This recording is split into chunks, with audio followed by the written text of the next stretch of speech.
It's Mental Health Awareness Week, and Dr. Alex George has been, well, he's been very open about his own struggles after his brother died in 2020. Well, he's also dealt with alcohol issues, weight gain. Now, though, he's a government youth mental health ambassador, of course, and passionate about getting us all mentally fit. He joins me now. It's always so good to see you. It's good to be back. It really is. It's fantastic. And, of course, we've talked about this many times, about your own struggles and how, you know, it's been hard. But here you are, looking better and feeling better, I think, than ever. Yeah, for sure. I think life happens. Sometimes we go through difficult times. And, you know, we had quite a journey here, even the Lorraine show. Remember the days of being in the pandemic and I was there in the hospital.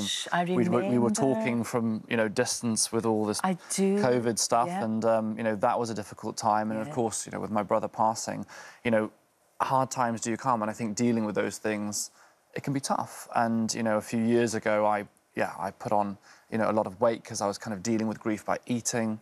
I understand that, you know, alcohol as well. You know, I wasn't, you know, I was never suffered from addiction, but, you know, 2 or 3 nights a week and at the weekend, like drinking to deal with things like grief.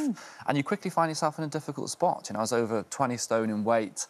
I remember, you know, one day sitting down at my hairdresser's and I looked in the mirror and I really thought I've lost myself. You know, I was like... You didn't recognise that person? Didn't recognise myself physically, but also looking in my eyes. And I was like, things need to change. And on the 4th of December 2022, I thought, this is the time to change things. And I stopped drinking alcohol and I started walking. And, you know, the Mental Health Awareness Week this week, the theme is movement. And I can honestly say walking has changed my life. And I started literally going out each morning with my dog Rolo, who we love, for a walk, and that was the starting point for all the changes. And it's the reason I started the Stompcast, my podcast. I love stomping, love being outside. I love that podcast. And do you know what's interesting? So I started that podcast. I thought, do you know what? I love health, and this movement is helping me.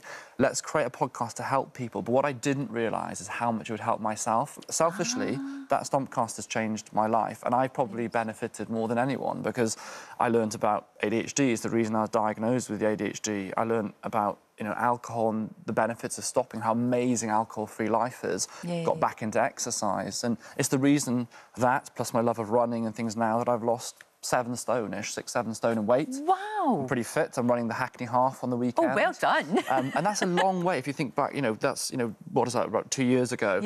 I couldn't walk more than 10, 15 minutes at one point because I'd put on so much weight and my health was so bad. And so I would say to anyone, you know, yes, of course, going for a walk doesn't solve all your problems, but there's not many problems that are made worse by going for a walk, unless you've got a bad ankle, of course. No, that's really, that's a really, really good point. You're absolutely right. And it's one of those changes that we can make.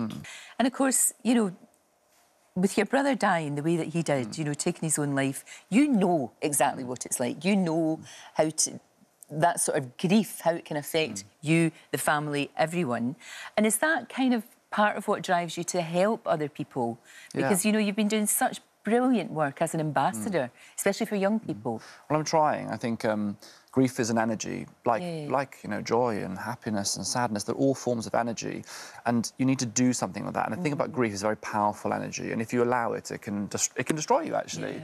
You know, I know that sounds very dark, but it's true. You're right. And I think that's kind of what was happening when I was going down a certain path, and that's why I had to turn around and go, actually, you know, this isn't good for me, and what's happening is not going to lead to a good place. And OK, in part, I was working very hard even at the time. 2 or 3 years ago, now I've been in the role as Youth Mental Health Ambassador for 3 years. I was working very hard. I know. But I wasn't showing up for myself, because often what we find is that people in life, when we're busy or things happen, or we've got children, we've got priorities, we've got our job, everything comes first, our health comes last. But what I've learned, and honestly I would advocate for, is that when you put your health first, there's not a single part of your life or the people around you or the things that you do that don't benefit from you looking after your health. But you're so right about looking after yourself, because you can't really look after anyone else if you're not in a good place, and you really weren't. It must be an interesting thing for you to have seen me throughout this, because, of course, you knew me when I was a little fledgling working in A&E. It was the start of the pandemic. And you've seen everything that's happened. Obviously,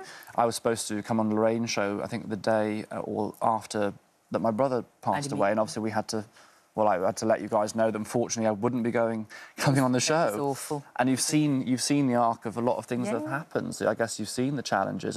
Now, You do amazing things. So does your mum. Is she still knitting and raising funds? She is incredible. She is amazing. How she's channeled all of that into helping other people. So my mum leads up on the knitting side. My dad does the kind of packaging, the logistics. He likes to say he's the logistics man. He's fantastic at putting all the parcels together. But they've raised so much money. I mean, it's well over, I believe, £60,000 now. You know, knitting wool and the people that... It's fantastic because there are people all around the country that knit from the wool and, you know, make gloves or bags for the summer and things. I've got my gloves. They sell this. Yes, I love my gloves. The gloves. Yeah, especially when I'm taking Angus out for a walk. But they've done great, and they've raised a lot of money, and that money's going to schools, for counselling at schools and things. And I think, again, it's about channeling that energy. My mum started knitting. The reason that whole Knit for Mental Health started is because when my brother passed away, she wanted to do something that would take her mind off it for a few moments. And it gives her so much joy. And through that joy, she helps other people. She meets people. She finds connection. So hobbies like that are a brilliant thing. Oh, no, they are. It is so good to see you. Thank you. Looking so